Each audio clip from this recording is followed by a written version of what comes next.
that to resonate with them in a different way. That's what I feel it brings you to that next level. And I think Ocarina of Time for gaming is the game that did that better than any other game.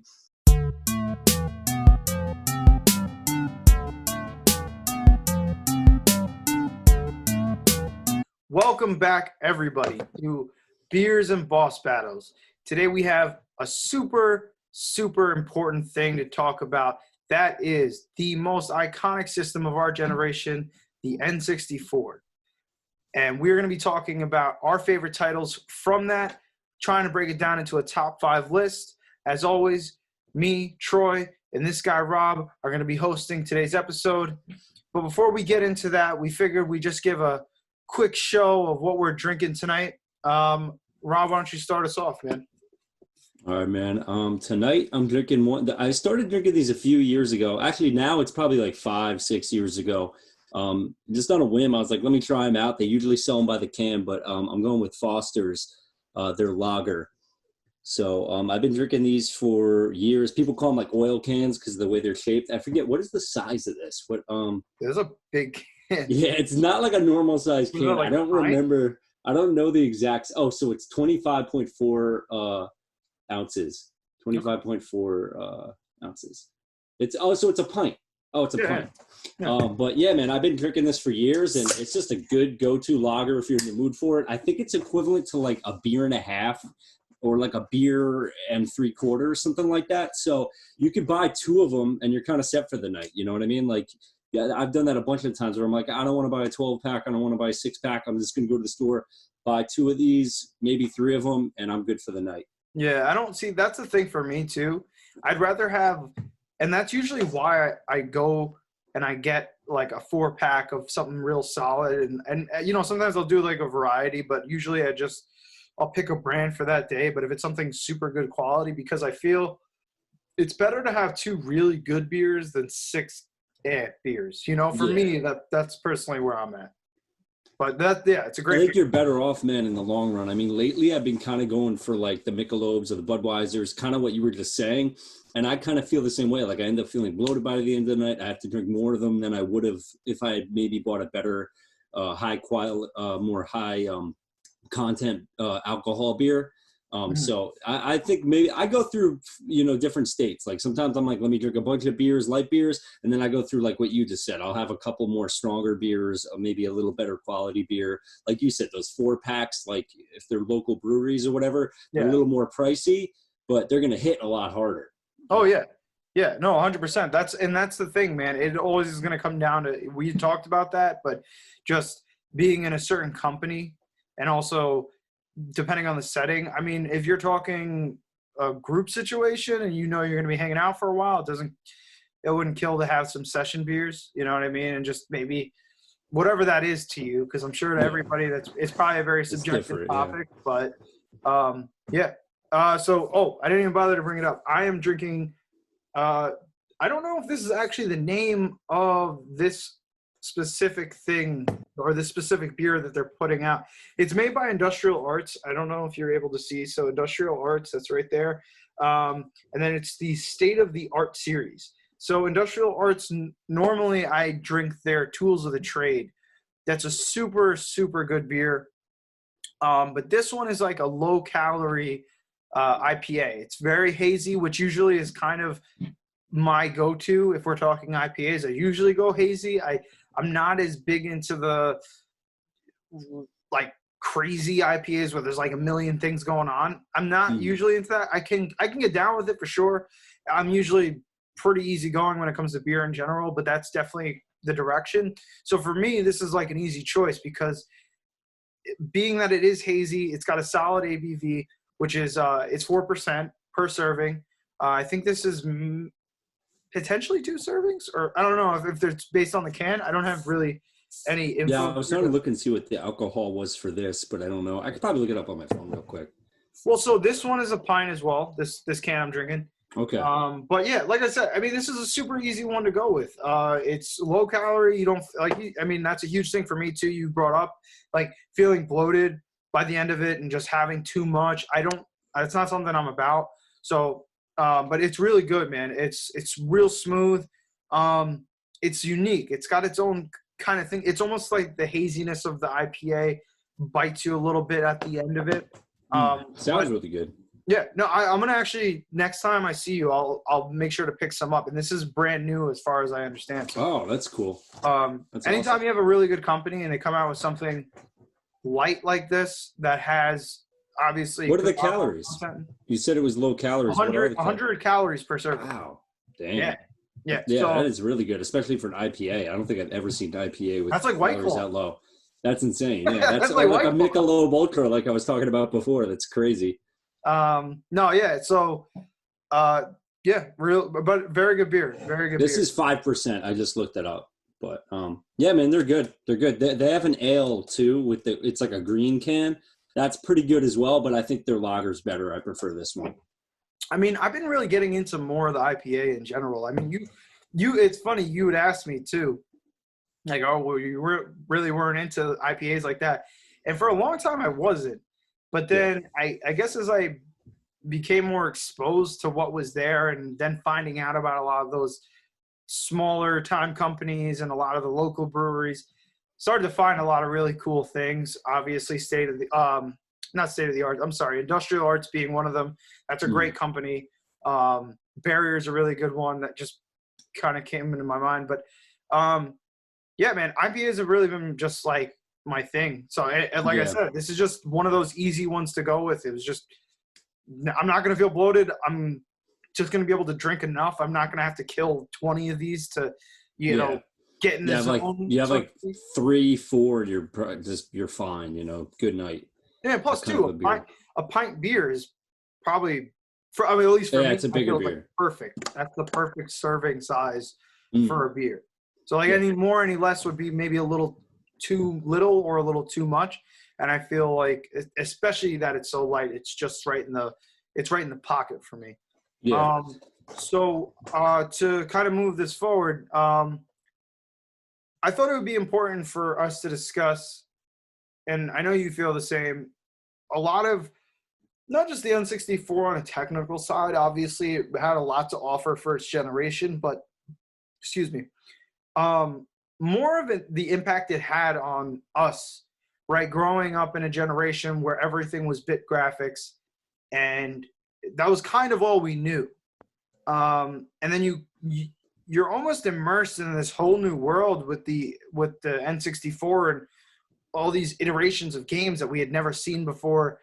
For you, right now, we're talking in 2020, we're 2 decades beyond, and almost 3 decades beyond its release. What do you, if you were to look at it now and kind of just comparing where you are currently as a gamer, everything that's available to you through Xbox, PS4, PC, the gaming market as it is now, how do you think that helped you get to where you are, and how do you think that changed your view on just gaming, or how do you think that got you involved? What do you feel about it? Yeah, so I was born in Halloween 1989, so I was really young. You know, I was still fairly young even when it came out. It came out in 1996, the N64, so I was like 7 years old pretty much. But I had still kind of had the advantage in that my parents, I would play like Super Nintendo, the original Nintendo. My grandparents actually had a regular Nintendo in their basement. So every time we'd go to my grandparents, we'd go down in the basement and we'd play all these old Nintendo games, like the original Mega Man and like the Simpsons game, Zelda, the Super Mario. So I had like kind of an advantage. I think some other kids my age at the time didn't. They never really played the original Nintendo. They may have played like Super Nintendo, Sega Genesis, those kind of systems. But like I got a good dose of that kind of classic gaming as a young kid. So I think when the N64 came out, let's say I'm 7 years old, I was probably in like 1st or 2nd grade. To me, that jump going from these side-scrolling games to now 3D games was just absolutely incredible. And I'm not going to say that like that didn't happen for PlayStation fans as well, because I think you kind of had that. Even though PlayStation was a new system, I think there was a lot of people that, you know, were really excited about the PlayStation because it was bringing 3D gaming. But obviously for me, when I was younger, I didn't have the PlayStation until I was probably older and was a little older at that point. We did have the Sega Saturn.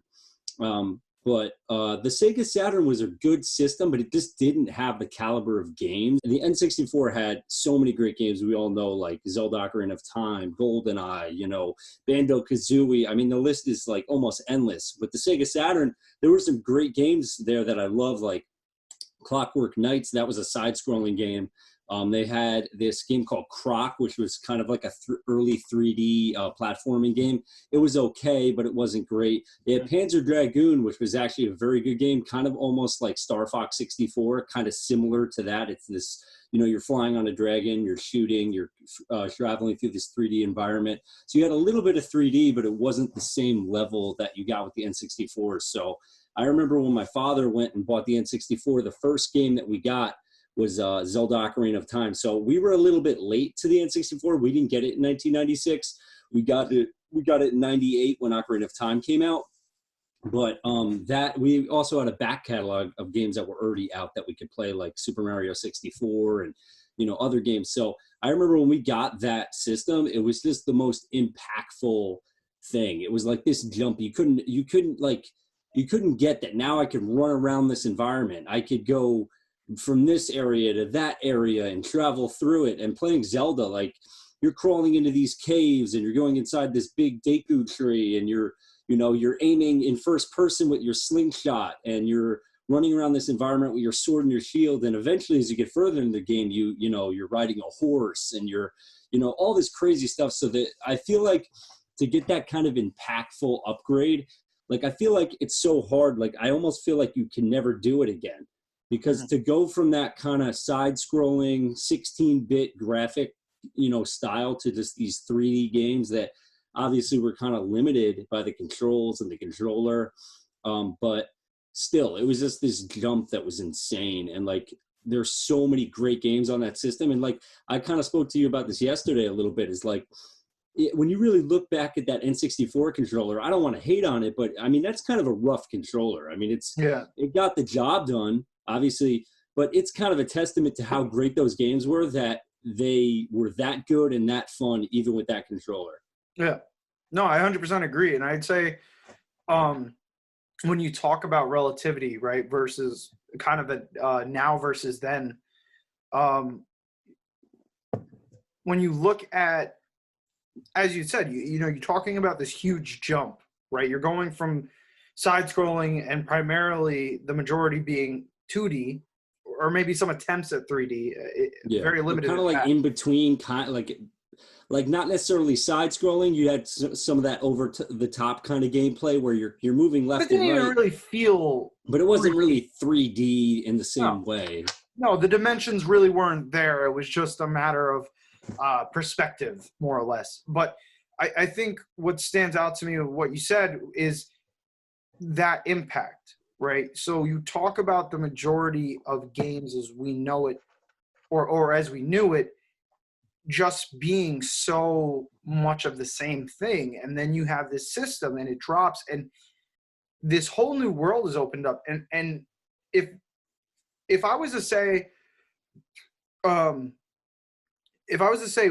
where things were at and where they are now, that where we are now is entirely because of those things. Like, granted, yes, it's all part of the progress. We go from point A to point B to point C. It's a linear thing. And over time, we evolve, and technology does that. And so, of course, that's part of it. But I think really it was that jump and that emphasis on creating something more than what was already available to us. And games, it's almost like a new paradigm. You know what I mean? It was like, it was something totally different. It was so different. Yeah, and that's the thing, is that opened, I think, if we talk about games now, and it's kind of where I'm getting at, games now wouldn't be what they are without those games having been there. Those games paved the way for what was possible, or what games should be like. They really set the standard for what was to be expected and what they needed to build on. And of course, you can look back on any of those games and point out a million flaws. But as you said, it was just that the games delivered on so much that it was easy to look past those things and be forgetful in that way. You were able to play those games top to bottom, start to finish, and just say it was perfect. And there was nothing in you, there was nothing in anybody really, I feel like at the time, to say otherwise. I mean, you had so much going on, and every title that it offered, as you had said, was just so good. I mean, you have Super Mario 64, Star Fox 64, Zelda Ocarina of Time, Zelda Majora's Mask, Banjo-Kazooie, Mario Party. And I think really what stands out to me so much about that is that Nintendo did that all in first party. They did all of that. Yeah, an incredible amount of first party, just literally nuts. That's what I mean. I mean, of course, there are third-party things there, but I mean, most of the games we're talking about were first-party games. Yeah, and you remember that as a first-party console. I mean, that everything was a Mario or a Zelda, or it was one Rareware. or Rare Gaming from Banjo. But it was still under Nintendo. You know, they were publishing. I think they were publishing them. I'm pretty sure all those Rareware games were published by Nintendo. I could be wrong. Someone correct me if I'm wrong. But and then I mean, I have to. I didn't even say the name, and now I almost feel guilty for not saying it. Super Smash Bros. Right. So yeah, it's a given. I mean, I almost feel like I didn't have to, but now that I'm kind of in a weird position, so I felt it needed to be said. But no, I mean, those games really set, like I said, they set the tone for what was possible, what we needed to get to, and beyond anything it had wrong, it had so much. The good outweighed the bad there, 100%. Well, like you kind of said before, like you didn't really even know. Like now I can look back and be like, yeah, the controller was a little rough, or like, you know, maybe the camera angles were a little rough in some games. But like at the time, man, you didn't notice it. You were just in awe. You loved it. Like you might notice a little thing, but you were in the experience, man. You were just having fun. You were in the moment. You weren't really worrying about like nitpicking. You know? Yeah. And so now that we're kind of here, right? I think it'd be a good time to segue this, because we're going to need ample time to really discuss this. We wanted to talk about our top 5. I think a good way to do this, will maybe ping pong this, right? So I'll kick it off. I'll give you my number. My number. We're going to count down to 1. Yeah. So I'll start with my number 5, and then we can. I'm sure some of these are going to be the same, and that's okay. Probably, yeah. Because we were there playing them together as kids, so there's a good reason for that. Yeah. So I'd say for my number 5 N64 game,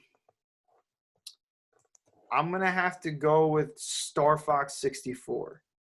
So my reason for picking that one is I felt like Star Fox, well, if I'm not mistaken, I think Star Fox was the first iteration, if I'm not wrong. No, there was one on the Super Nintendo. Was there? I think it was this called Star Fox. I actually played it. You know that little Super Nintendo system that came out recently? Yes, the classic. It's on that. It's actually literally on that. So that was the first time I played it. My buddy brought it over and we played it. It was definitely decent, but yeah, I think it's one of those things you had to be there. Yeah, no, so I didn't even. That's why I said. I mean, I didn't even know. I thought that was actually the first installment of the series. Well, regardless, though, I mean, that was the first installment I'd ever played, and same. Even being so young, I mean, and not knowing much of anything, you could still look at that game as a 4 or 3-year-old and just be like, wow. And it was just so different from a lot of the other titles that they had, because a lot of it was storyline based RPG. I mean, Zelda and Mario, it's really what it is. You're playing in the role of Mario, you're playing in the role of Link, and you're completing these part of the story, and eventually it's very linear, right? So it's just you do this, there's the end. Whereas a Star Fox 64, although it did do that, it almost felt like you weren't. It was this open world almost, where you're flying around in a ship, and you're shooting, and it's almost like a first person, but it's not. It's a third person thing, but you're not even really a person. You're just, and you could, just the dialogue alone was so good in that game. Having those little pop-ups. Slippy and Yeah, and having those people like talking to you in the midst of what was going on and telling you when you were damaged, or when you needed to be worried. Or they could die too, right? Like yeah. I think depending on how, like, correct me if I'm wrong, I feel like I remember when you would play that. It's been so long since I played it, but I'm pretty sure your characters in different levels could literally die or live depending on how well you did. Yeah, I could be wrong, but I feel like I remember. I think they would go down. Yeah, they would go down if like you weren't playing well or something wasn't like being done. So, I think it was so well executed for what it was. And like I said, I mean, you're not talking about a game where you're using a gun and you're in the perspective of somebody and you're shooting at people. You're talking about you're behind a ship and just, flying it and shooting at things. And it was so easy to overlook that there wasn't really any actual engagement with the characters on the ground or anything else. It was simply just that. And that was so well done that it was enough. And it didn't even feel like just enough. It felt like you were really getting so much out of that game. You just had a ton of fun. It was also a very easy game to just pass off to somebody. A lot of the N64 games, I don't even think we really touched on that, so that might be just something we should say. The N64 really established the local multiplayer. I mean, prior to that, it was a lot of single player stuff. It wasn't, and even though a lot of the games were single player, a lot of those, at least, more formidable titles like Zelda and Mario, it really just brought people together. You could sit in the same room and do a boss battle in Ocarina of Time, and if you failed, be like, hey, man, you want to try? And people were so willing to do that. And I think... No, that's a great point. I think that really helped build what it is now. Obviously, Nintendo has followed a lot of those same trends in creating games now, and they've tried to keep that as a part of what they sell. But that, I think, was the starting point for Nintendo as a family console. Games that would actually bring people together in the same room and want to play together and be engaged in the same activity. That being said, though, I do stand by that. I think Star Fox 64 was just well done in every way you look at it. It just had a lot to offer in a very different way. And I think what it was really good at as well, like, it made you want to replay those levels. Like, so many games now, you beat that level, you're like, okay, I'm good. I don't want to go back. Like Star Fox, you wanted to go back to that level and do better than you did the first time, and grab that bomb that you missed, or grab that like power up that you missed, or that, you had to fly through those little circles. I think I forget what those gave you, but like, I just remember in that game, like, and like passing it off, like you said, like, you'd be like, okay, I did okay at that level, and then I'd hand it over to my brother Jake. Shout out to him. He's so good at games, and especially in the past game, he's so good at them. He'd always be the person, like, you'd hand it to him and he would like dominate it and do it. He'd like tell you everything you did wrong or how to do it better. And like that, those kind of experiences were very fun. And Star Fox was one of those great games where like you'd have that map so you could beat. I think the first level you probably had to do in that specific order, but I think later on it would kind of open up a little map and it would let you take different directions. Like, you didn't have to go to the level that they wanted. You could kind of go to you had a couple different selections. And I remember one of the levels, maybe it was even more, but I remember you got into a tank and you're driving on the ground, and like that whole segment was really cool. That I think it was the last boss battle where you're fighting that big, kind of almost looks like a monkey face. I forget what that boss's name was, but man. Yeah. And he's like egging you on the entire time and yelling at you. And then you end up like getting through the first part and you think you killed him, but he comes back even stronger. And it's like, I have to look this up, man. Look it up. I know who it is. I know exactly what his name is, and I can't. Oh man, hold on.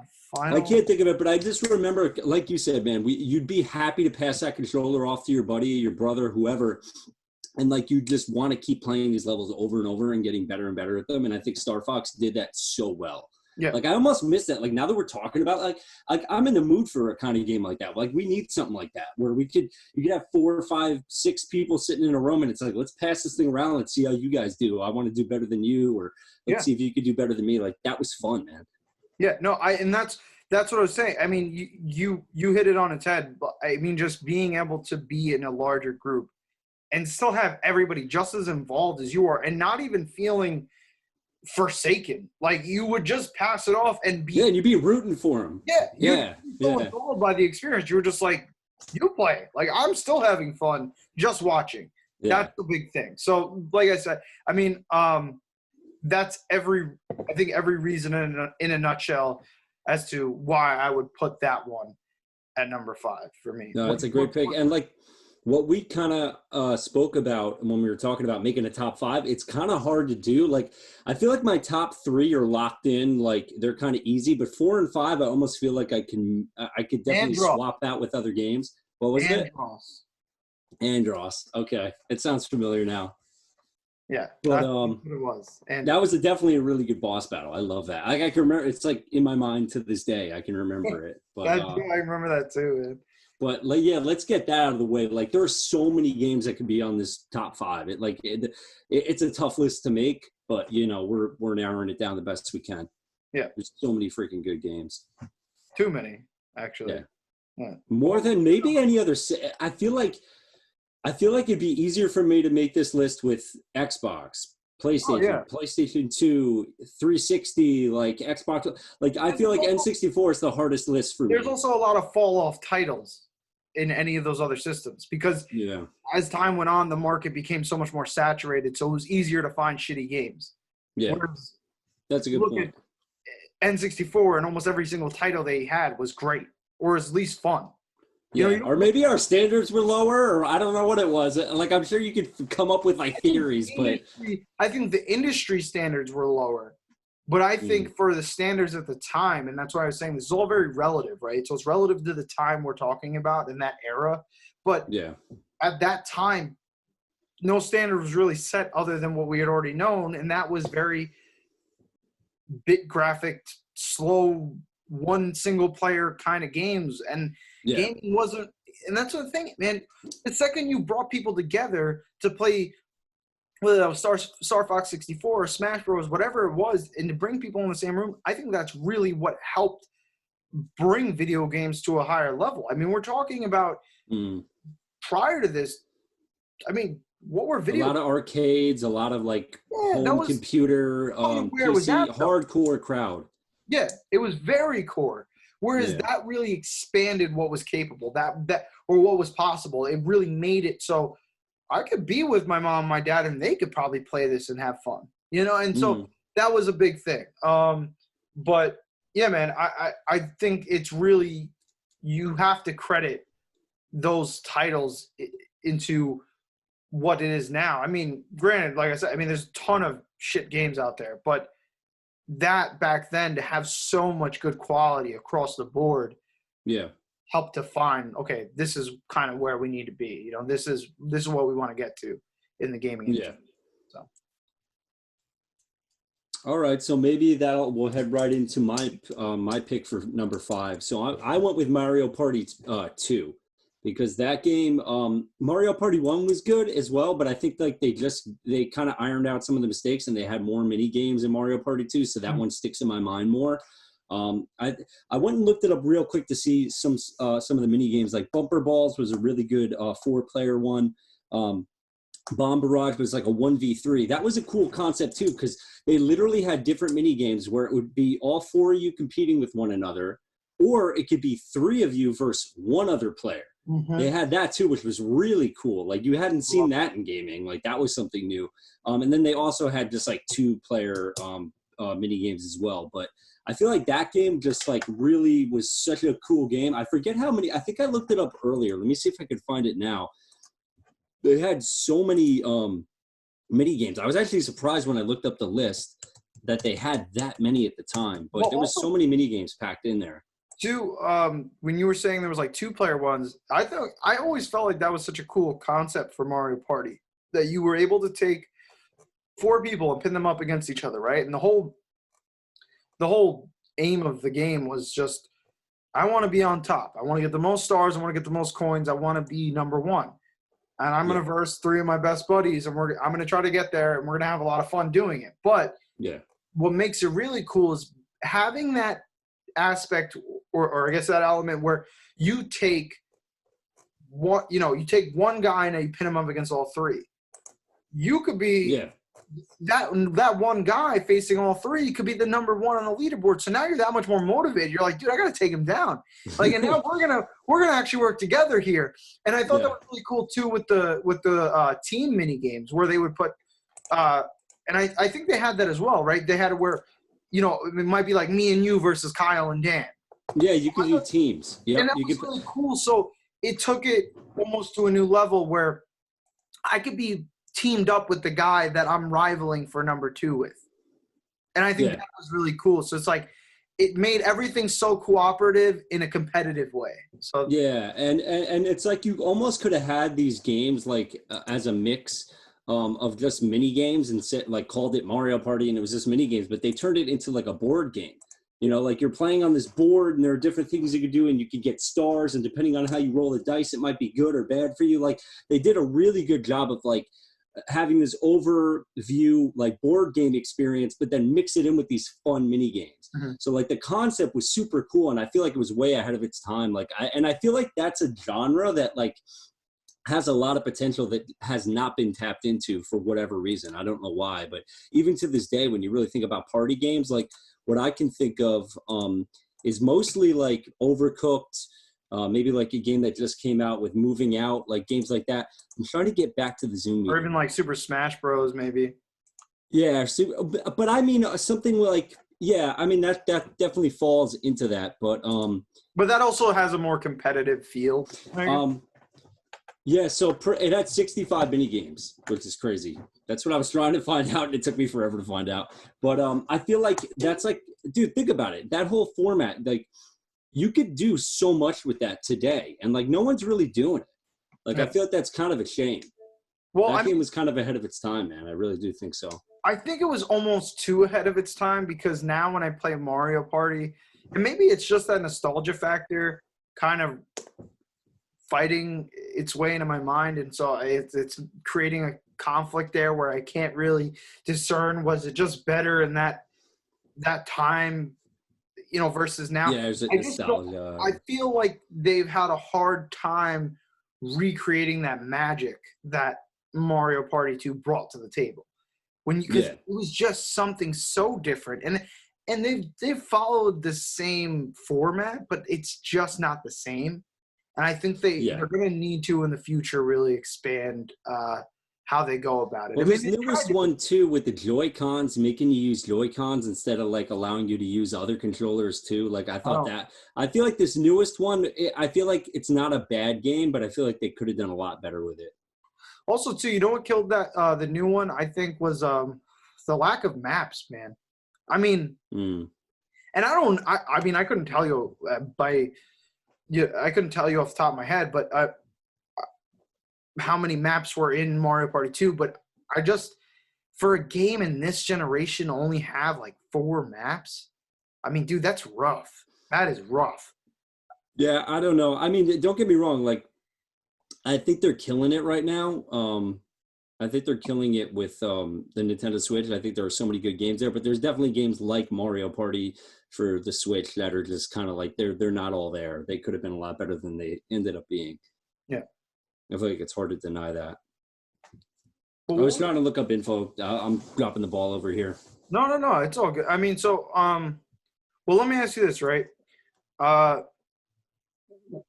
Mario Party 2. Why do you feel like that is over many like other games? Why do you feel like Mario Party 2 is at a number 5 and maybe some of those other games aren't? Well, again, I almost feel like my top 3 are locked down, but 4 and 5 I could have probably alternated, but I feel like it deserves that spot just because it did something new. It took characters that we love. So we have Donkey Kong, we have Mario, we have all these characters from other games too that we love. And they blended it into a fun concept of, well, this is multiplayer. We can play with 4 players now, which is not a common thing. You know, back then it was not a common thing. And we have all these cool little mini games we're going to mix it all into. So I feel like because of that fun factor, and they did such a solid job with it at the time, I feel like that's why it deserves that number 5 spot, because like they really killed it with that game. Like I feel like that game was so good. Yeah, no, I 100% agree. Were we moving on to number 4? Yeah, let's move on to 4. You take it. So my number 4 is a lot easier than I thought it was going to be. It just took some time to figure out where I was going with it. My number 4 is Super Mario 64 or Mario 64. Yeah. That game was at its time, and even now I would regard as perfect. I feel like that game had everything from the graphics, especially the mechanics. The mechanics in that game were flawless. I mean, I'm sure there's guys out there who know tons of glitches and you could figure stuff out, but as somebody who's just organically playing that game and just going in for the first time, you can't find anything wrong with it. I mean, you had everything from great level design, good graphics and mechanics, boss battles, music, the soundtrack. I mean, it really had everything. It was all inclusive. Everything you wanted was in that game, and it just executed. It was executed in such a perfect way, and I think anybody across the board can look at that game and say it is that good. And especially if we're talking about the time that it came out in. I mean, we can talk all day about it, about how games were the way they were and whatever, but I mean, if you talk about games setting a tone, especially for storyline RPG based games, I mean, that really took the cake. That game had it. And everything about it was fun. You never got to a point in that game. I mean, maybe outside of like the sand levels, because those were so frustrating. But outside of that, you never played that game and weren't having fun. There was another game where you could easily pass the sticks off, watch someone play, and still have a great time. Yeah. It just, in my mind, it never ceases to amaze me. I look back at that game now. I played the reboots for it, and it's still great. I played it on the 3DS years ago. Yeah. I remember replaying through it, and it was freaking awesome. It was amazing. Yeah, and that's what I mean. It's just one of those games. It stands the test of time. And for me, there's no way that can't be on the top 5. It's no way. And the only reason it's sitting at number 4 is because the other 3 are just so definitive for me. I can't help but put it there. Otherwise, it would be higher on this list. Yeah. No, I think that makes a whole lot of sense, man. Like, it would be on my list. Here's the one thing I'll say. I never owned it. So when I played it at other people's houses, and I loved it, but I never owned it. So I think it probably didn't have quite the same impact on me that it did as you. But, I mean, I could definitely agree with literally everything you said. Like, I think that game is a 10. Like, that game is perfect. And then can we also talk about, too, it had, like I said, I mean, it had the boss battles, everything it had. But another part that was really cool about it was that you had this collection, right? So you did everything in your power to collect every single star. And then if you did, you got this crazy alternate ending type thing where you were able to get to like the top of the castle and then you meet Yoshi. Oh, really? I didn't even know about that. That's still collecting all the stars would get you that. It would open up a cannon in the front yard of the castle. And you'd be that was kind of the hub, the castle. That's how you travel into all the different areas through the paintings. Yeah, it was really good. Even just that concept is pretty cool. You have this kind of little hub area. You can explore around that castle, but now you go inside and like now you're jumping through a painting to like get to these new worlds. Like, cool. How creative were these people? You know, coming up with this stuff. It's just awesome, man. It's cool. No, that literally. If it wasn't for the other 3 titles, would be probably be my number 1. No, I think that's totally fair, man. So for 4, I picked a game that I think a lot of people probably don't even really know about. It's a game by Rareware, and it was called Jet Force Gemini. And it's pretty much this third-person like sci-fi shooter with actually pretty good blood and gore at the time, if you look at it. This is only a teen-rated game, too. So this is kind of kid-friendly, even though it has blood and gore, which is weird, because you're pretty much fighting like ants. You're fighting like these life-sized ants with guns, and they're on this planet, and pretty much what you're doing is you're landing. You could select these different areas, and you're landing your little spacecraft on this different planet, and you make your way through the level. And while you're getting through the level, killing these ants, you're trying to save these little furry creatures. I don't remember their name, but there's these little furry creatures, and they can get killed by these ants. So what you want to do is get through that entire level, saving as many of those little furry people that as you can. So that was pretty much like the main concept of the game. But what was cool was it was 3 different characters. So you could play as Juno, his sister, I forget her name, and then you played as this little dog. And like pretty much as you progress through the game, you would upgrade. So by the end of the game, you would have like crazy good weapons. You'd have more health. You'd have like all these cool things. So like, it's kind of a hard game to just describe. Like, I feel like if you saw it, it would make more sense. But that game is like a really good underrated game. That's my number 4. If I can, maybe if you think of your 4th, I'll try to look up a couple things on it just so you see what I'm talking about.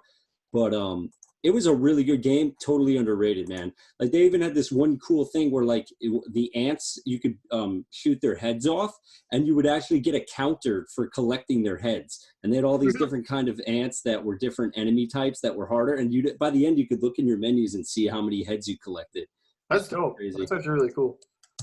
But that game is really good, man. I feel like that's one of the most underrated games that ever came out for the N64. Wow, yeah, dude. What? So like you would, yeah, man. So you'd run around in these big levels. It was 3rd person, and you would freaking just take down these ants. Those were the main enemies. But hopefully they show it at some point. You would be the whole goal was to save these little furry people. That would be the point of the game. That was what you were trying to do. You were trying to get to the end of the level and save all of them. That looks actually really cool, dude. Oh, now they're showing Conquer. I don't know what video I clicked on, but it was a really good game, man. Like, honestly, you could boot that game up today, and it was fun. Look, these are different weapons you would unlock. You would upgrade. Dude, that looks actually really cool. Like, even for now, I'd actually play that, dude.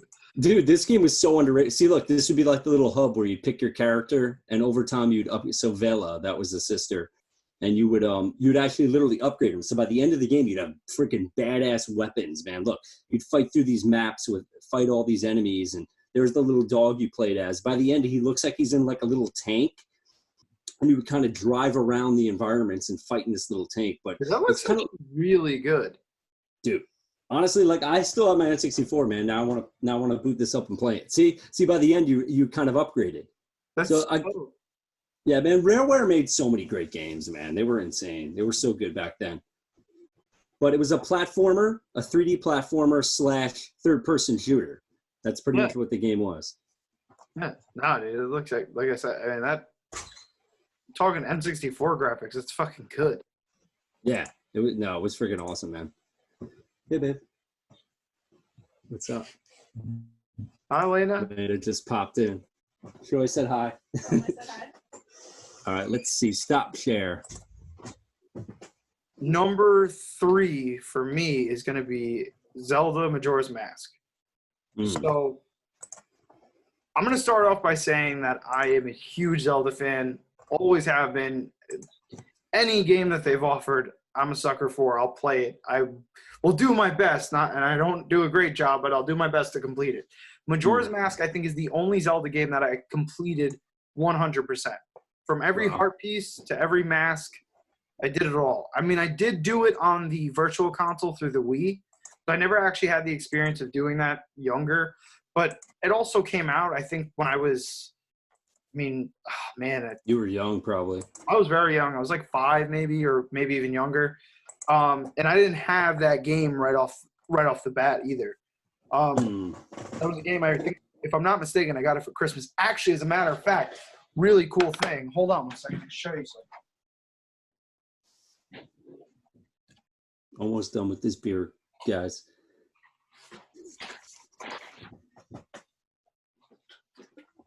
Guys and/or gals. So I had to pull these out. So I didn't get to do it before. So that's for my Super Mario 64. I still have the cartridge. This is the original cartridge. I gotta go look for my stuff. It's not far. I want to go look for mine next. I had as a kid. This is like the one. This is the one that me and my family had. And then Majora's Mask. So this is it. And that's got like the front where like when you move it left to right, it kind of the holographic cartridge. Yeah. It's freaking so dope. So I think the main thing about Majora's Mask that really stood out to me was the lore.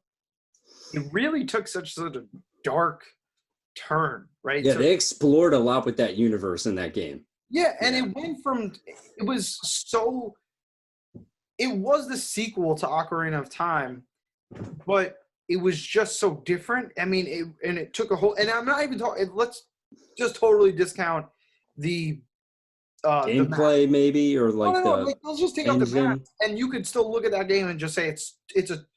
Although it is the sequel and the mechanics are there, and it's a lot It's of. so different. Yeah. It's just so different. You're not playing as adult Link anymore. You're stuck as a kid. You can take different forms from the mask. But as I said, I'm not even going to talk about that yet. I'm just going to talk simply about the lore and the kind of feel you got from the game. I mean, the lore was perfect. You come out of Zelda Ocarina of Time. You're victorious. Everything's good. You set the world right. And out of nowhere, you're taken right off your feet and put on your ass. And you have to start from the bottom of the bottom. You're turned into a Deku by this random shadowy figure called Skull Kid, and you have to work your way throughout the game, doing all these different things in an allotted time. You only had a certain amount of time. And that was the thing, man. Yeah, it felt apocalyptic because of that time, and you have this moon glaring down on you. Like, yeah, you were scared, man. Yeah, and everything about the game just was very, for its time, dark. Yeah, so that was really just a game for me that just was so far from what we had known in Zelda. And to be fair, I'm going to say Ocarina of Time obviously had a dark tone to it, but there's a lot of upbeat happiness in there.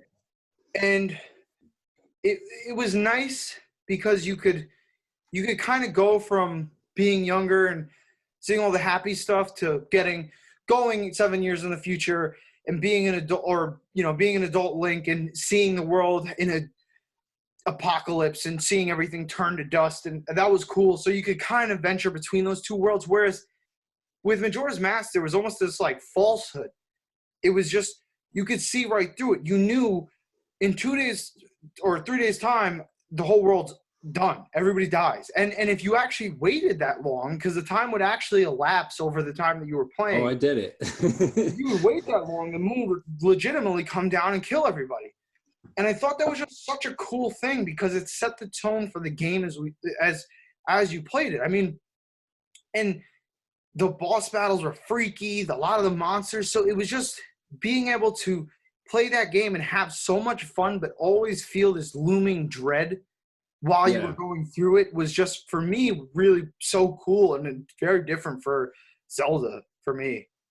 Oh, 100%. And I think also playing as you play as the Zora, right? Those are the ones who so fun, man. So you're playing as them, you're playing as a Goron, and then you're playing as a Deku. So, and they all have their different themes and environments and play styles. They all have completely different, attacks and everything, Mm-hmm. So like if you take all that into account, and I actually saw, I wish I could give a shout out to the YouTuber. I saw he did like it was like a 1 hour, like almost like a documentary about Majora's Mask, where he was talking about the development of it. And like, I forget the guy who designed the game, but he literally came up with this all in like a year or two.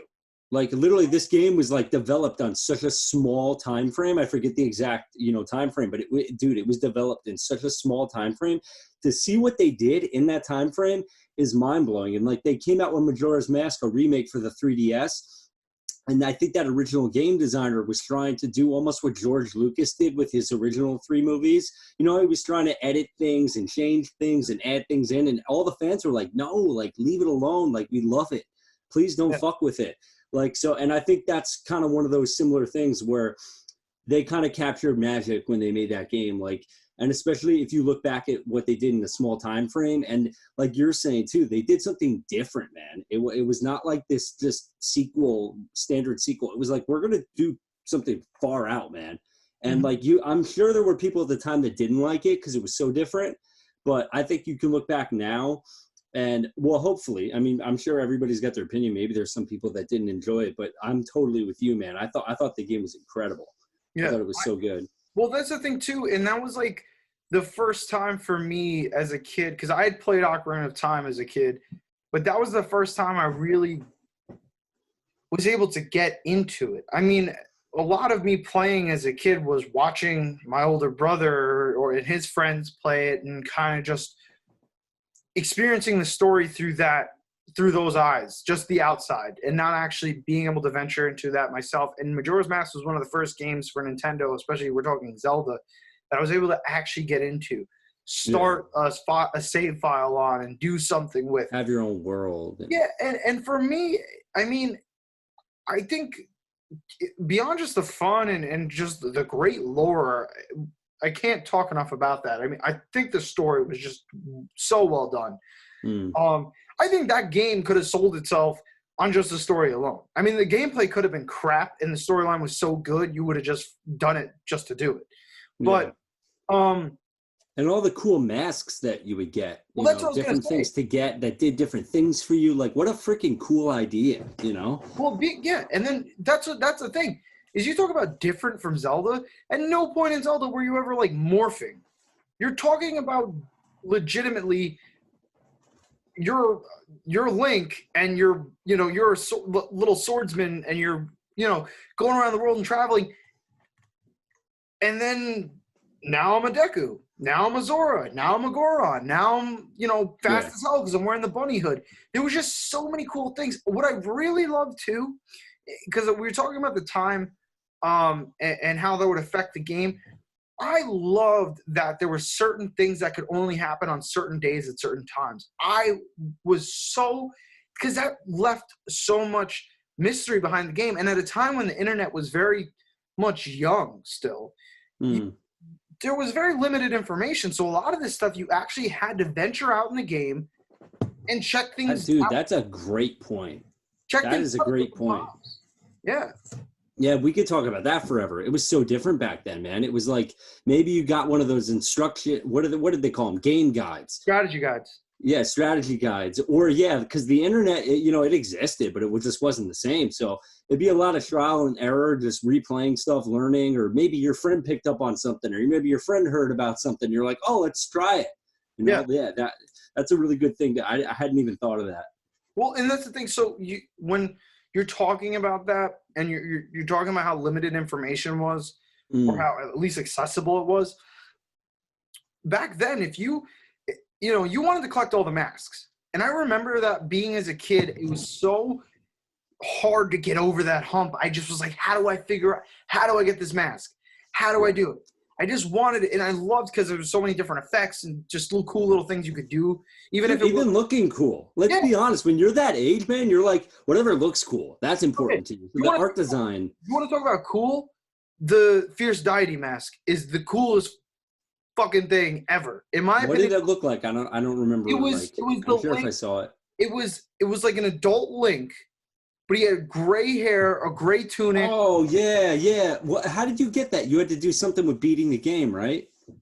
If I'm not mistaken, the only way to get you look like Dark Link almost, right? You look kind of dark. Your skin tone was white though. Yeah, he was. So he was. He almost looked like normal Link. He had an almost palish kind of complexion. He had all white eyes. So badass. Like, he had these like red stripes coming from his eyes. Regardless, it's super, super fucking cool. Everything about that was just awesome. Having masks that would do different things and whatever else.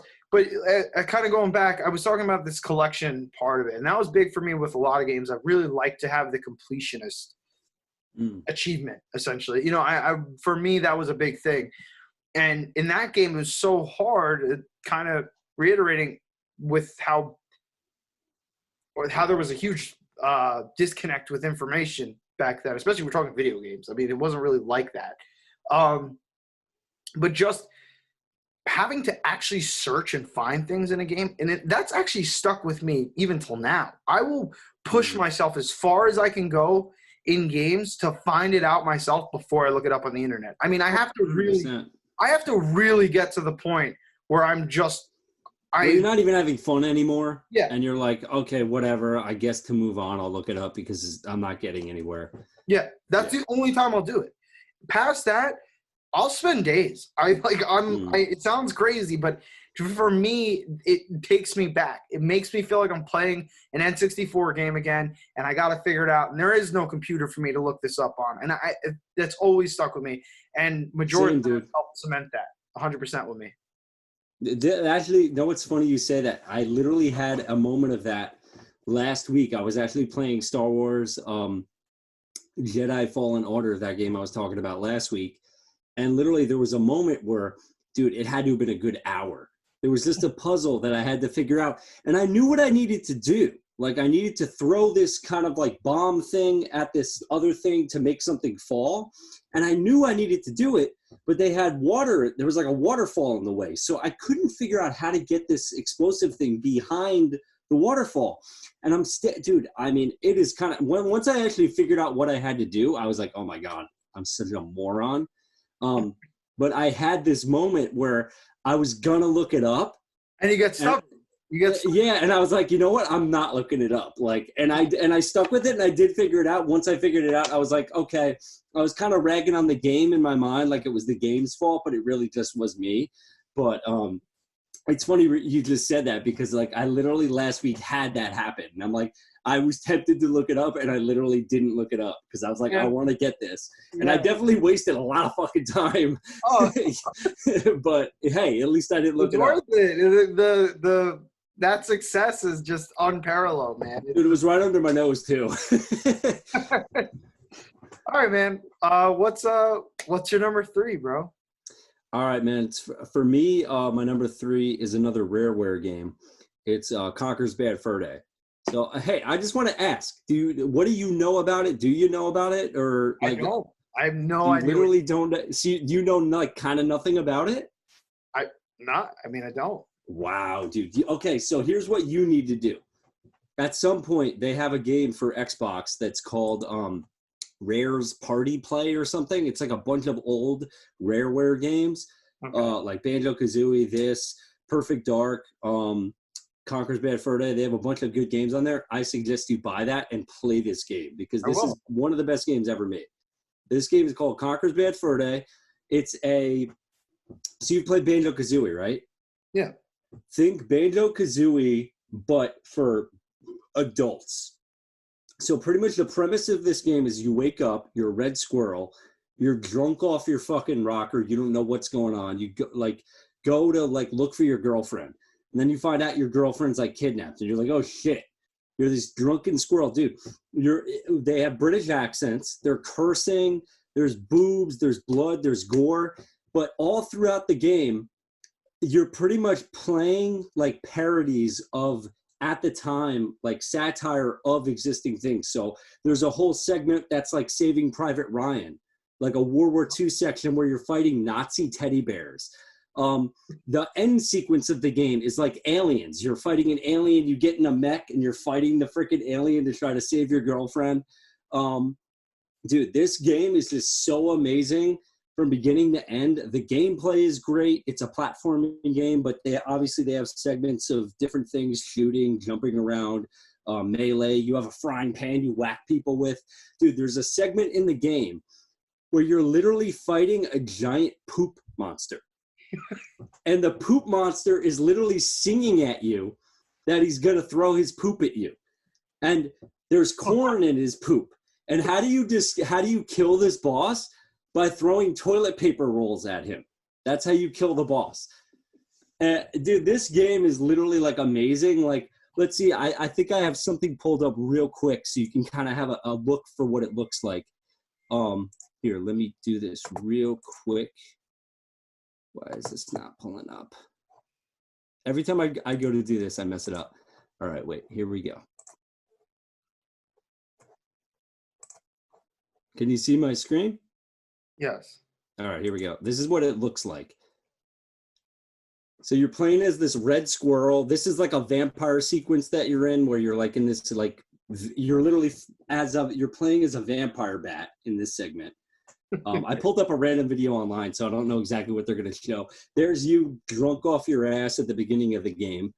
One cool thing about this game, too, is not only did it have an amazing storyline, amazing humor, Gameplay was very good, very fun. There's his girlfriend that you have to save. It had really good multiplayer modes. So there was like a heist mode where you're like bank robbers and you got to try to get into these vaults. There was a caveman sequence in the multiplayer where you would literally, one team would be cavemans, the other would be actually, no, I think you all played as caveman, and pretty much you're trying to steal an egg from this dinosaur and get it back and take the egg from them. There was a multiplayer mode where you're just those Nazi teddy bears versus the squirrels. It's squirrels versus Nazis. And all of the multiplayer modes were pretty damn solid at the time. Obviously, all split screen, but really good. Like if you're looking at the video right now, really good humor. See him talking crap to him right there. I have the audio cut off. But if you have not played this game, I feel like go get this game right now. Play this game because this is one of the best games ever made. Like, especially at the time, like you had N64, it was right at the end of its life cycle. I want to say this came out in 2000. This was Rareware's last game, I think, for the Nintendo 64. So they had almost kind of taken everything they had learned with all of their other games, and they kind of like put it into this adult game because the N64 was known as being a kid system, and PlayStation at the time was known as being the adult system. And Rareware came out and they're like, oh yeah, we can make an adult game. And they kind of like one-up them in every single way. Like this is, you can't get more adult than this game. Even by today's standards, there are not a lot of M games coming out with a lot of the same subject matter in this game. But I feel like this game is such a good game. Let's see right here. I wanted to see if he, I don't know whose video I clicked on to see if he has that poop section where you're fighting the poop. Oh, here's the like Saving Private Ryan segment where you're fighting. He's got the cigar and the two. Yeah. The game is so good, man. Like you need to, like I'm telling you, buy that game. I think it's a Rare Replay. That's what it's called, Rare Replay. I don't know how much money it is, but this is just a gem of a game. Like I'm gonna have to check this out, bro. Oh man, it's so good. This and the other game that you were showing me before. Yeah, Jet Force Gemini, man. I'm telling you, like, I feel like Jet Force Gemini is not as known about. Like, I feel like a lot of people know about this game, but Jet Force Gemini is one of those ones you never hear people talk about, and I feel like that game was really good. That's why I had to put it on my list. This, I think, is a better game, but I feel like more people know about this game. This is definitely a cult-followed game. This is a big cult following. But, yeah, freaking amazing game. Cool. Yeah, man. Definitely play that, man. Definitely play it. Okay, so we're on to number 2. My choice is pretty easy. I'm gonna go with Super Smash Bros. That's easy go-to.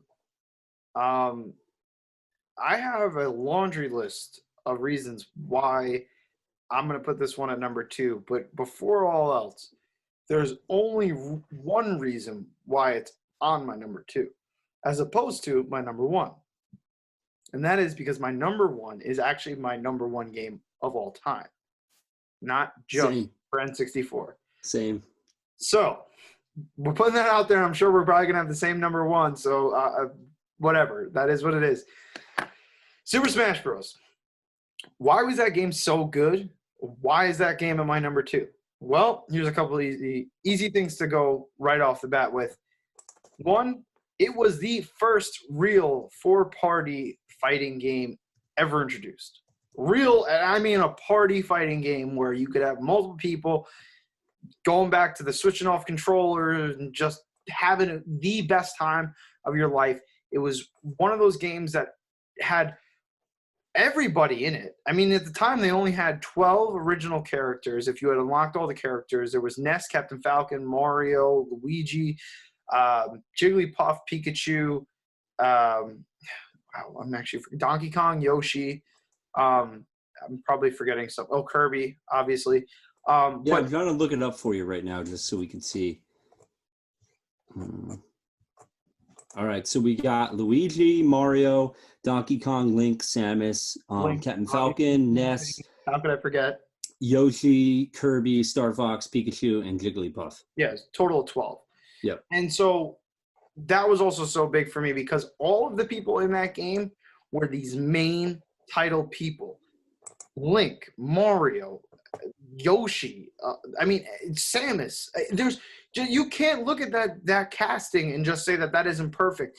It was just introduced at a perfect time in gaming where people were already introduced to the idea of bringing everybody together to enjoy something, and that was the game to do it with. I mean, you could do it with other N64 titles. It's not taking anything away, but that game really established it. And even now, I mean, there's still a competitive field for that game. That game has been, without a doubt, one of the most successful and memorable games of all time. There's very few people you can say Super Smash Bros. To who will be like, what are you talking about? Everybody knows what Super Smash Bros. Is because everybody's played it because it is that good. The mechanics were phenomenal for its time. I mean, Dude, that game has such staying power that I dare you to go to any dorm in the country and not find somebody who has a literally original Nintendo 64 and that game. Yeah. Like, go to any dorm in the damn country. Like, these freaking 19, 20-year-old students, someone in that dorm's got that. And people are going there to play it. Like, everybody knows who has it, and they go there to play it. I could put it to you like this. Super Smash Bros. Is the kind of game where if you're at this crazy house party, I can guarantee you 20% of the people there are probably playing Smash Bros. If it's not already on. And if it goes on, everybody's turning their head and like, yo, it's Smash Bros. Yeah. Everybody starts leaving. It's like, where's everybody going? And it's like, you stumble upon everybody's playing Super Smash Brothers or watching it. Yeah, 100%. It was just to help build the foundation as we know it as the small-time local multiplayer competitive scene. It built that. It really did, man. It took off right away. People thought that game was perfect, and I have nothing to say against that. I mean, the graphics, the gameplay, the maps, oh, good. The music. I mean, like that game came out swinging, man. No pun intended. Yeah, yeah. It's such a good game. Stage selection. I could literally pull up any stage from that game, and immediately a million memories would flood your mind. It's so memorable. And then I'm not a huge item guy. When I play Smash Bros, I usually take that off. Yeah. But if we're talking about a more party type setting, that made the game so much better too, because it was so chance based. It was this real RNG type thing where if you just got the right item at the right time, it could save you the game. And I thought that was kind of be fair for the people who maybe weren't as good, something like that.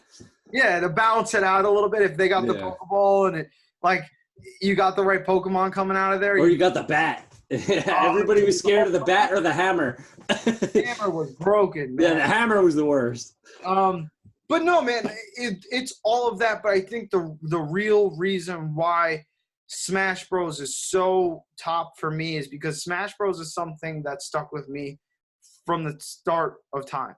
I played that game when I was 3 or 4. And the second I laid my hands on that controller and started playing that game, and I picked up Link, I never dropped it. I'm literally playing Smash Bros. Till this day. I still have just as much fun. It's just as much of a reason to bring people together. It is that good. It has stood the test of time. It has the graphics still. And even for today's market, with everything that's already there, they still compete, and they're still so good. Smash Bros. Ultimate was the best-selling Smash Bros. Installment of all time. And know what I would say, man? They've kept that spirit. Yes. That kind of like that spirit, that feel, that fun factor that's in that game. They've been able to kind of carry they're carrying the torch, man. Like, they're keeping it going. And like most games don't, they either do something totally new or they totally fall off. And like doing something totally new is fun and good, and I respect it. And there have been plenty of game series that have done it that I like.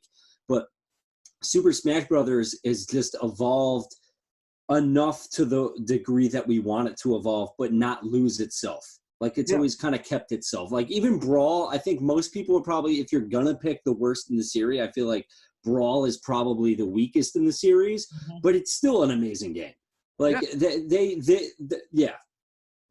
Oh, no, I mean, you're 100% right. And that's what I was going to say. I mean, it's one of those games that even if you looked, through at every single installment they've ever had and lined up chronologically. And there's still a way to say that it got just better over time. Even if you didn't like Brawl and thought Brawl was the weakest, it still had so much to bring to the table, and that's why it's still so good. And so, I mean, another, thing to kind of throw out there, I mean, Smash Bros. Was I think the first game that really ignited a competitive gamer inside of me. Being able to play with some of my closest friends, being able to play with people I didn't really know and strangers totally, and just being able to get into something so fun and still engage people and have a bout, but in such a cool way. I mean, that is really so unmatched, even in today. If we're not talking Smash Bros, that competition is something that is by itself. That's it. Here's something I would say too, man. Like everybody would have their character that they liked. Or let's say, I mean, for me, like I've always kind of had my top 3 characters that I stuck with in the series. But I still kind of like my go-to since the very beginning has always been Captain Falcon. There's just something about Captain Falcon, man. I just love him in every freaking game. Like Kirby was my almost right there, but like Captain Falcon, like if I have to go in order, I'm going Captain Falcon, Kirby, and then like I may have a third that rotates in and out. But like those are my 2. But Captain Falcon, and like I feel like everybody who plays that game, like you're going to have a character that not only do you adore, but you probably stuck through all the games. Yeah. Because they did such a good job of like keeping that character similar enough, but also like evolving the character as well. Yeah. I got to say, I mean, I've never seen a game do so much and bring so many people together in such a dope way than Smash Bros. Has.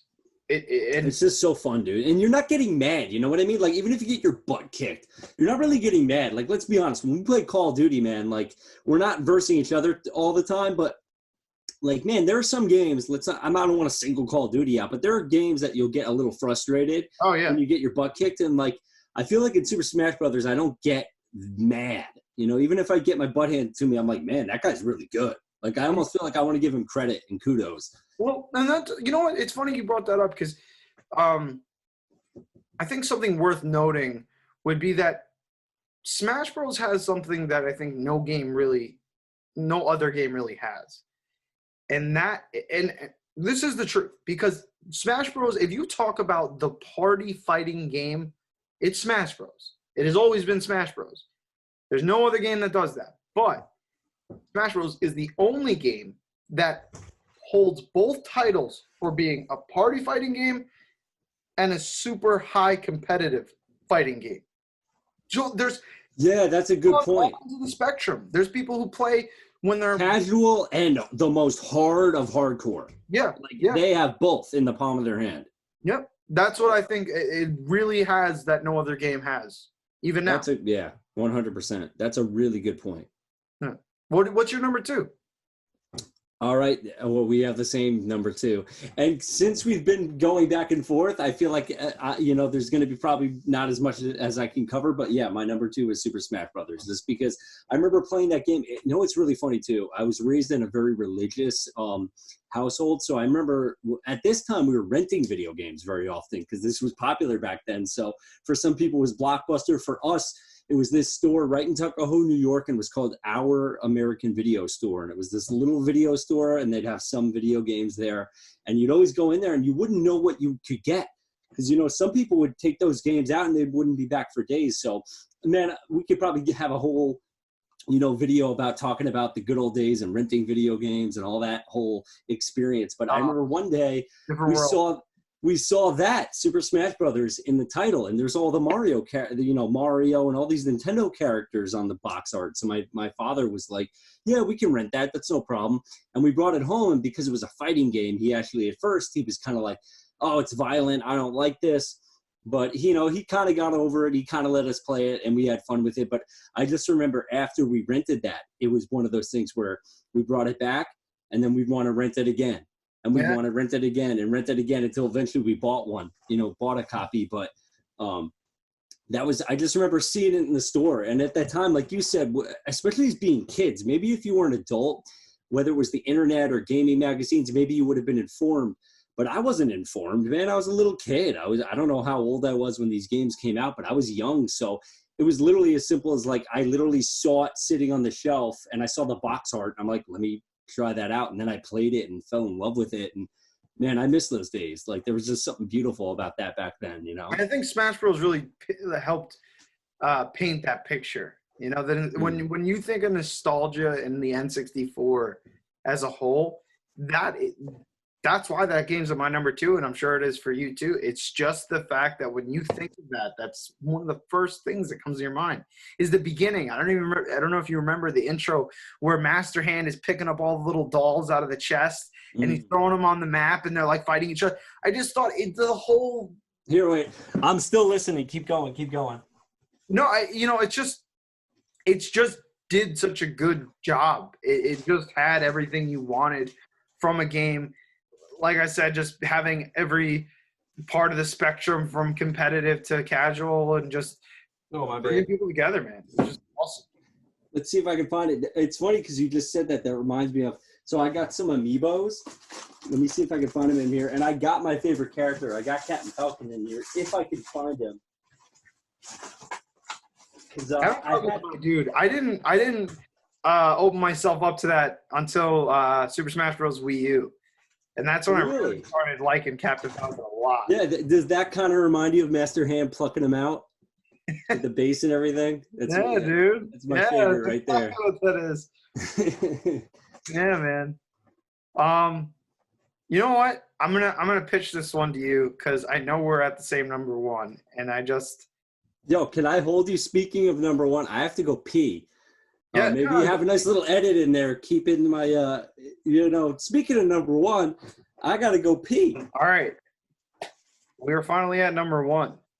And number 1 is unanimous.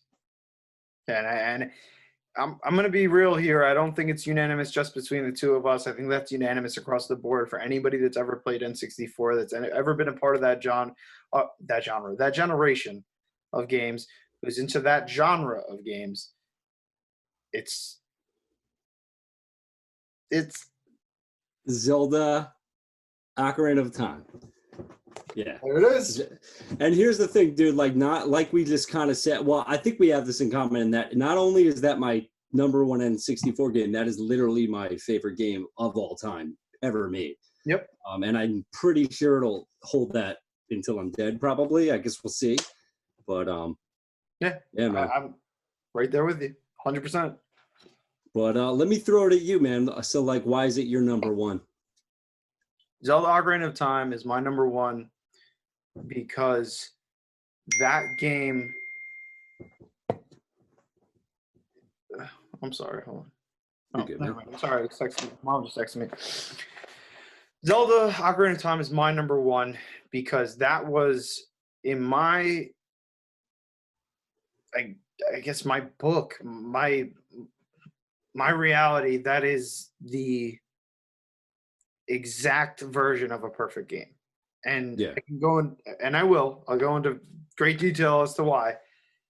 But you talk about a game that offers a lot. And a lot of the games on this both of our lists have a lot to offer. I mean, between multiplayer and graphics, mechanics, everything, of course, relative to the time and what they introduced and standards that they helped set.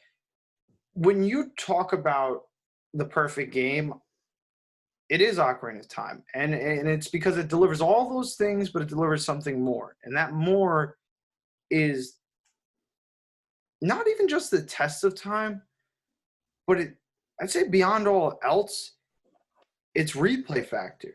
I mean, that is a game that you could literally go back at any point in your life, no matter what was going on, no matter if you were at the lowest point or you were at the highest point, and you were going to have a blast. It is just so well done.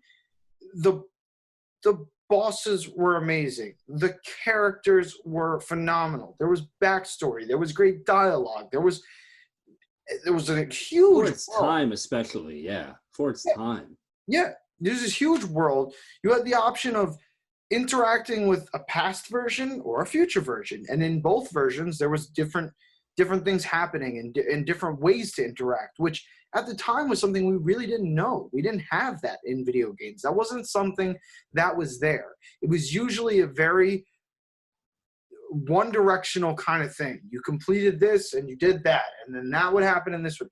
But in that game there was just so many, and there was almost a side quest feature with a lot of the things going on. You could learn all these different songs. There was a collection aspect. You had different pieces of the heart that you wanted to collect over time. The areas were perfect. Yeah, different themes. So many things. I mean, you could talk about from the maze that you take when you go into the forest temple to when you're in the Gerudo Valley and you have to sneak past and fight guards, and if you get caught, you get sent back. And that's before you get to a temple. Yeah, that's like that's a memorable sequence, and that's before you even get to a main temple. Mm-hmm. You know, that was the light temple, I think, after that, right? To be fair, I think you know what? I'll redact what I said, and I'll say this: if really you were to take one thing, the main thing about Ocarina of Time, beyond all else, it is the memories. It's everything it holds true in your mind. And not to say, I don't even want to say redact, because what I said before I meant 100%, but that really, I think, is what sums it up in my mind. It's like, it really brought me into gaming. That's what made me want a game. I remember watching that game. I didn't even get to play that game until I don't know, man. I mean, I got down the line a little bit before I got to play that game, because everybody in my household played that game. I think you could only have like 5. Yeah. 4 or 5 things. It was 3 save files in the original. 3. 3. And I remember it was so good. We would literally, between all of my siblings, take turns completing the game, and we would watch it again and again and again, the same sequences, the same block, and it never got old. That is the beauty of it. It's that it holds such a valuable memory. It teaches a valuable lesson about how important time is and how things can change. It has a great lore, the story behind it, about this tyrant who comes in the beginning of the game. You're introduced to the main enemy of the game in the beginning of the game. As a little kid. As a little kid. And then everything kind of just falls in tow. And it just, for me, it delivers everything I want. And even now, I don't even have to play the reboots. I could play the exact same version, just hook up an N64, pop that cartridge in, and I'm right back to when I was 4 or 5 years old watching that game on the living room floor, and just being absolutely blown away. I can play that game a million times over. It never gets old for me.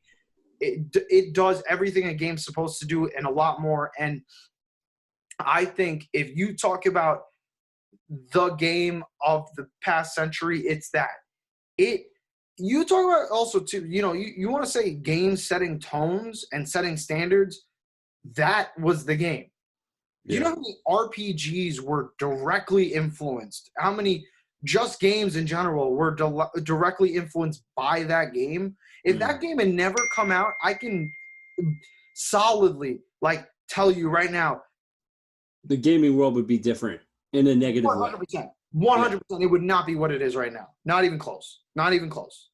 That game was the game of the century by far.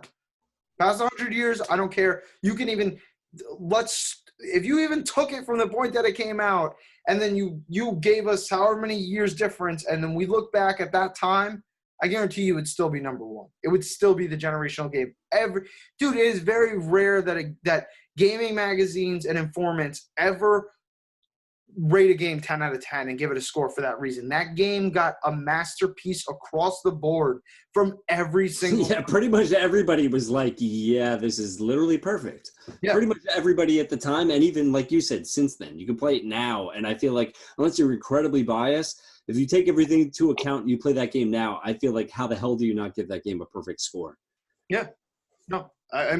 What are your reasons? Well, my reasons are for me Zelda Ocarina of Time was an introduction to the N64. It was the first game I played owning the system.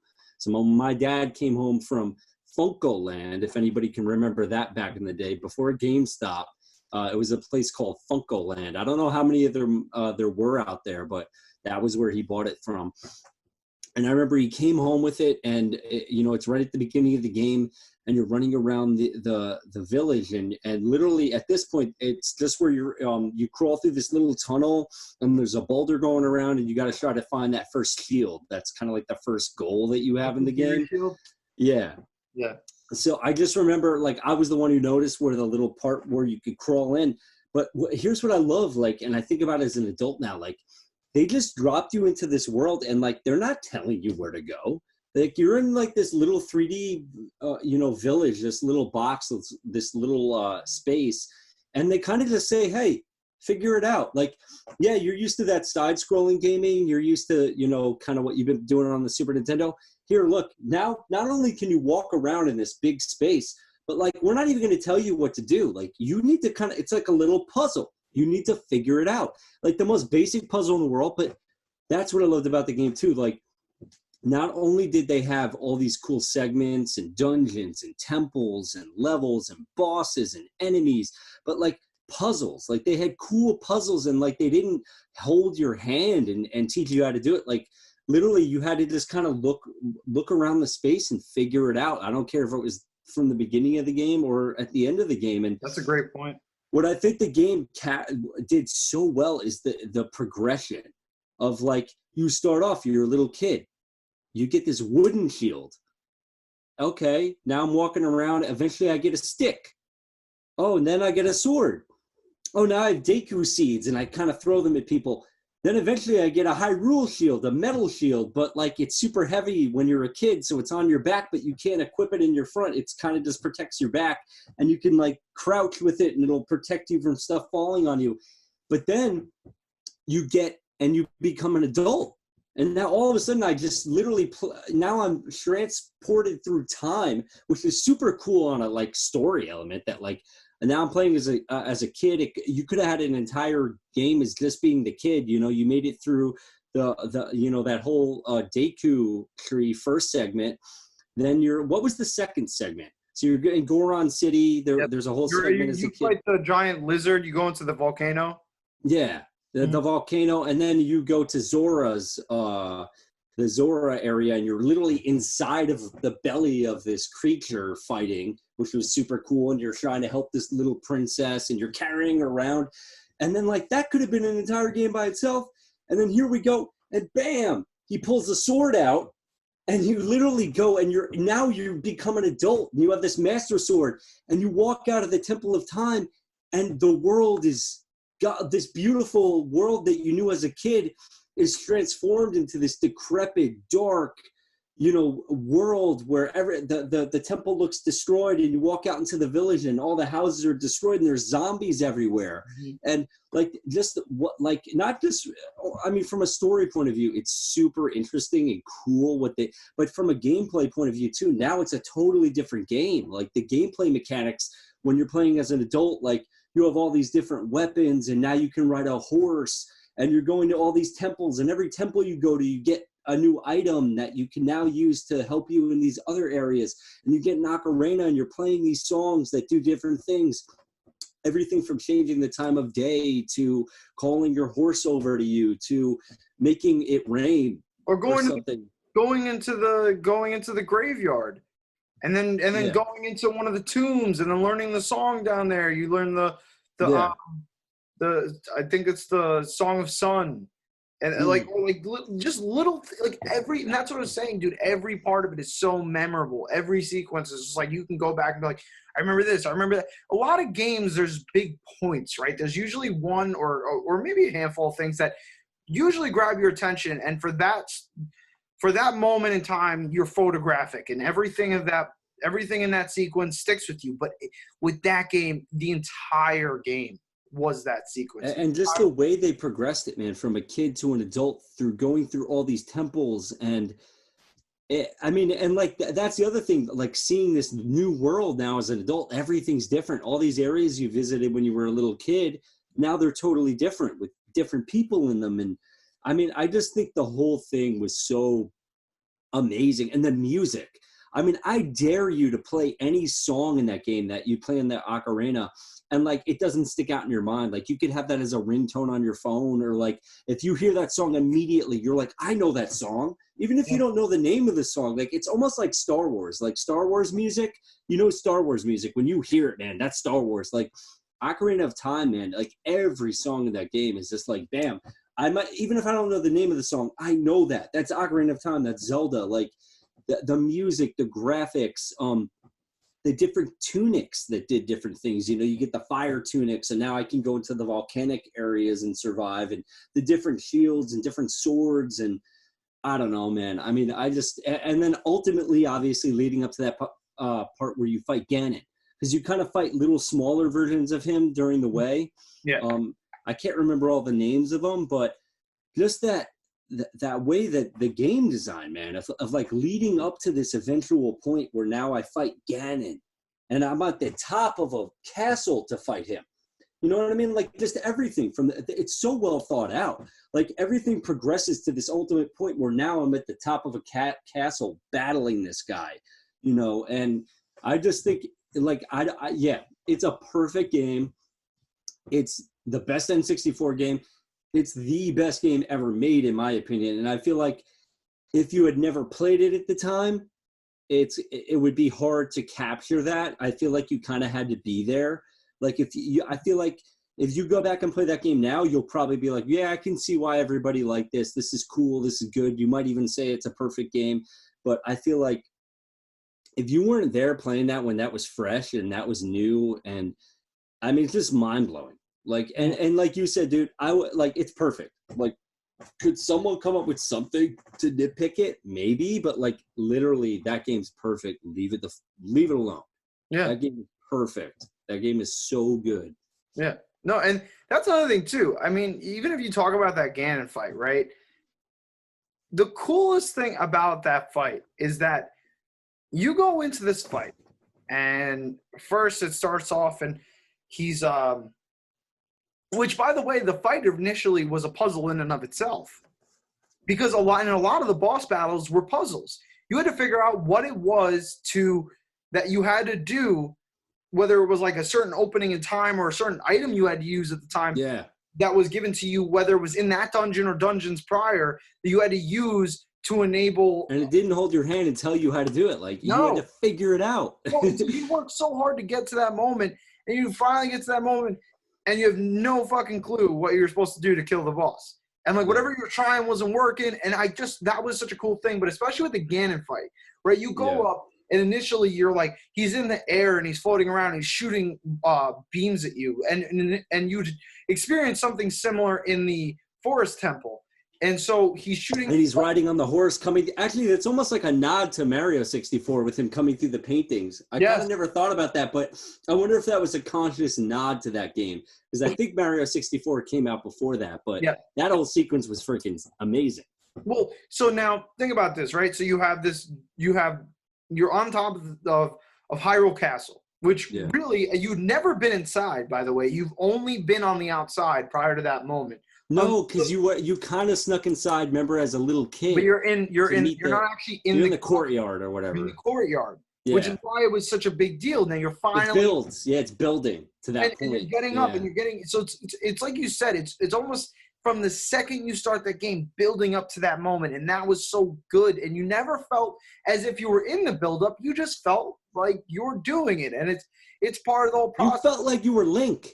Yeah. You felt like you were a hero, man. You felt like you were against the world and you were going to take evil down, man. Yeah, and that was such a big you don't really feel that in games in general, ever. I mean, even if there's a lot of games that are nostalgic to me, but I didn't feel that way. I mean, I think part of it, honestly, dude, part of it is that whole being a kid. And going back and forth between time, but like that, especially that first time especially at the time, we were literally kids. Yeah. So, and when you're a little kid, you always think about wanting to be a grown-up or you think it's going to be awesome. You think it's going to be amazing. I want to be a grown-up. And then like, you're in this moment, you're a little kid and you pull that sword out and now you are the grown-up. Now you are the hero. And now you're going into this world and you're being the hero and you're defeating evil and you're saving people that need help. And like, man, I mean, even if you were an adult playing that game at the time, it probably would have had the same impact. But for me, I was 9 years old when that game came out. Being a 9-year-old playing that, like, man, I felt like I could take on the world. It was just amazing. It was perfect. And I know I kind of went off on a tangent. Me too. Yeah. But so I was talking about the Ganon fight, right? And I was saying I thought it was so cool because you're in this fight and you're at first you're like fighting like the things back at him, and then you get into like a more serious fight, and then you finally, or so you think, you beat Ganon. That's it. That's game. You beat Ganondorf. And he turns into Ganon. Yeah, that's true. I should have said Ganondorf. I was saying Ganon. No, you weren't fighting Ganon at first. You were fighting Ganondorf. Which is his human incarnate form, right? So you finally beat Ganondorf. And you're like, it's over. But it's not over. Now, there's a time limit. There's 5 minutes for you to get outside the temple. So you have to run all the way back down, go through the entire temple, I guess temple, that's what we refer to it as, or the final castle. You have to go through the entire thing backwards now. You have to get all the way downstairs. There's rocks falling on you. You're steadily taking damage, which at the time just had such a major suspense to it. You really felt like you were in that moment, man. You're flying down the castle stairs, and you have the princess. You're rolling over and over again, rolling. You're doing the like little summer stuff, and you're just like you're really in it, man. And you're going down, and everything's there, and finally get out, and it seems like that's it, man. The whole castle crumbles, everything's set, and then you fight Ganon. And then it's the real battle is on. And Ganon is this massive, big, freaking, like, ox-looking, scary creature, you know? Like, Ganondorf was always kind of menacing and creepy, but this thing you're about to fight, this thing's really scary. Yeah, and that's just a dynamic that a lot of games can't bring. When you think you've beaten it and you think you're there and you're not. It's just not finished yet. And you really need to finish the job. And you felt like as a whole, you were there, you were doing it, you were finishing that job. Like you said, you were Link. You were doing it. You were saving the world, man. And then once you thought it was over, it really wasn't over. And that game, it just brought it. It brought it, man. There's no other I can't even say enough. There'll never be enough words to describe that game. My main, like I said, the main thing for me, well, at least in terms of gaming, is that it really brought me in. It really brought me into the world of gaming. That was the first game that captivated me. I really felt, man, this is it. Like, this is fucking, as a kid who's not taking notice to, like, anything, could look at that game and be like, that game's fucking perfect. Dude, it's almost like on a weird way, like, you're like, this is art. Like, because you're so young, you're not thinking about, like, this is art, this is beautiful, this is something amazing. But you're just thinking of it like, it just touches you, man, in a way that, like, something else wouldn't have. And, like, don't get me wrong, actually, kind of a good comparison would be, like, a Mario Party. Even though it's number 5 on my list, I love that game.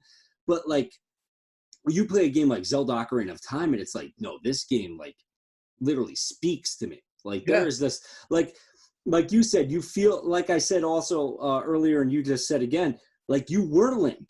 And especially as being a kid and becoming adult Link, like, you feel like, I am Link. I'm the hero, man. And, like, I almost feel like there's only been a couple things in my life that have captured that. And I feel like another one, this could be a whole nother video for me, is Lord of the Rings. Yeah. Like, as a movie series, I feel like as a movie series, Lord of the Rings did for me what Ocarina of Time did for me in video games, where, like, it transcended the medium. Like, it didn't care about the medium, like, oh, I'm stuck in this box called video games. It's like, no, I'm an experience. I'm an amazing experience. You know, you're playing me, but I have a story. I have music. I have game design. I have all these cool elements. I'm an experience. Same thing with Lord of the Rings. Like, it's a movie, but, like, I remember being so young watching those movies, and I felt like I was in Middle-earth. I would go run around the woods with my brother, and we would play, you know, with our imaginations and pretend we were fighting orcs. And, like, when something can transcend the medium that it's in, and capture. Here's the thing. It's capturing the imagination. If you can capture the imagination, I don't care if it's a kid, an adult, what it is. If you could get someone's mind and really, get that to resonate with them in a different way, that's what I feel it brings you to that next level. And I think Ocarina of Time for gaming is the game that did that better than any other game. I don't even want to call it a game. It's a video game, but it's so much more.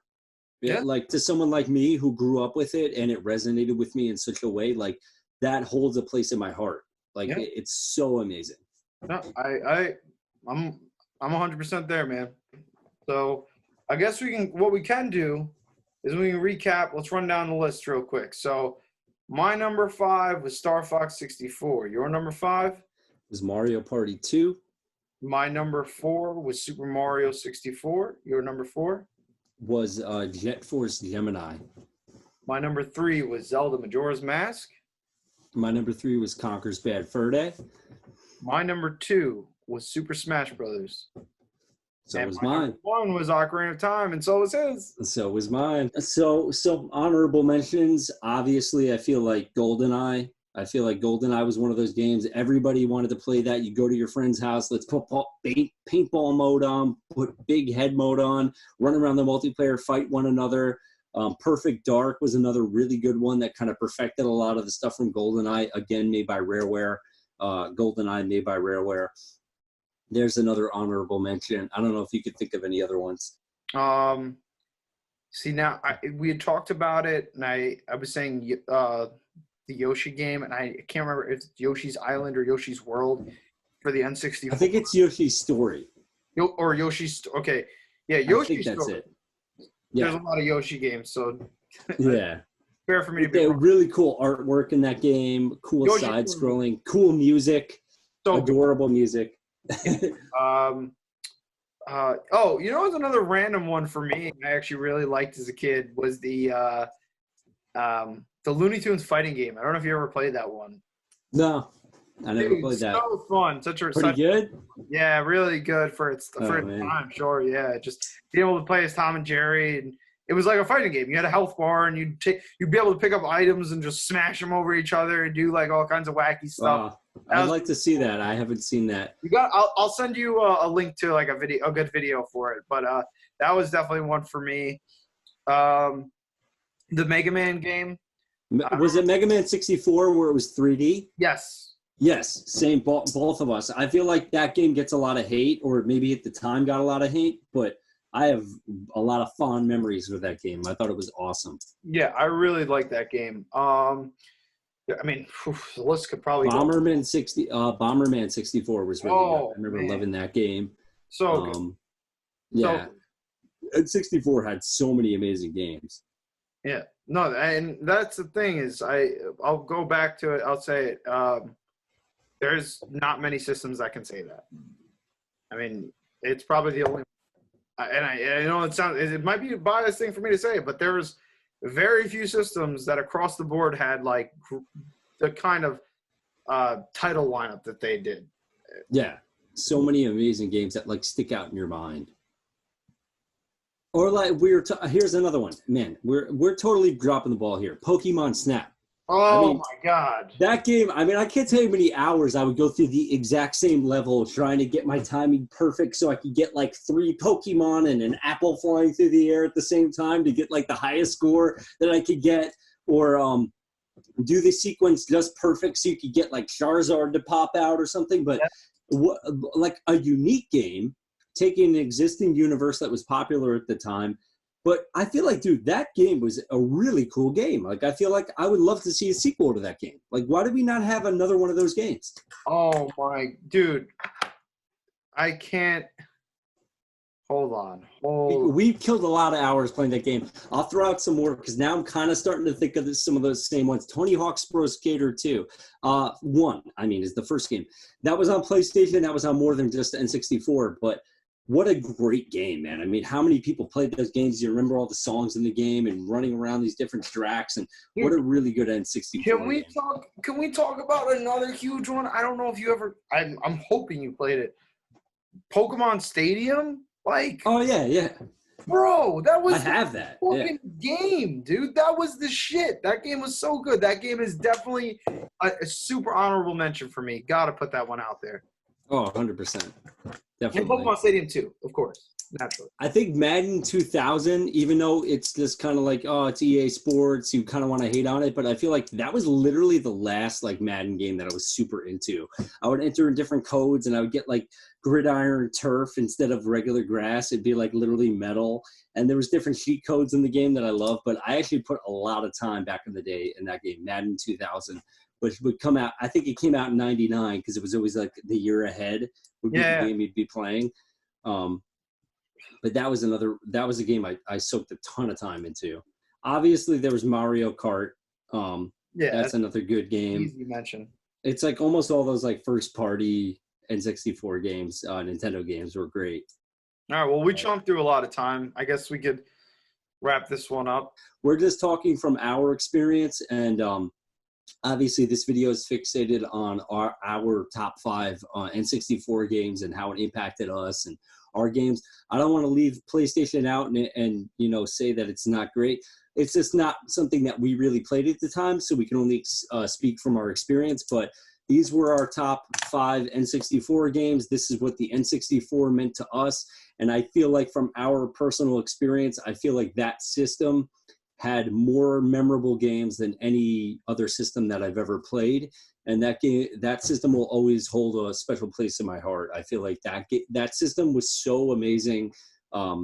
And I just loved it, man. I hope you guys enjoyed the video. I hope you enjoyed what we were talking about. If we left out any of your favorite games, please mention them down in the comments. If you're watching the video, let us know what you loved. And I'm sure there's a bunch of games that are going to be like, oh my God, how did we not talk about that? But, or something we forgot about in one of the games we were talking about, or something we got wrong. But hey, man, feel free to speak up and talk. And that's what we're here for. But hopefully you enjoyed it. Hopefully it was fun to listen to. Thanks, guys. See you next time. Thanks.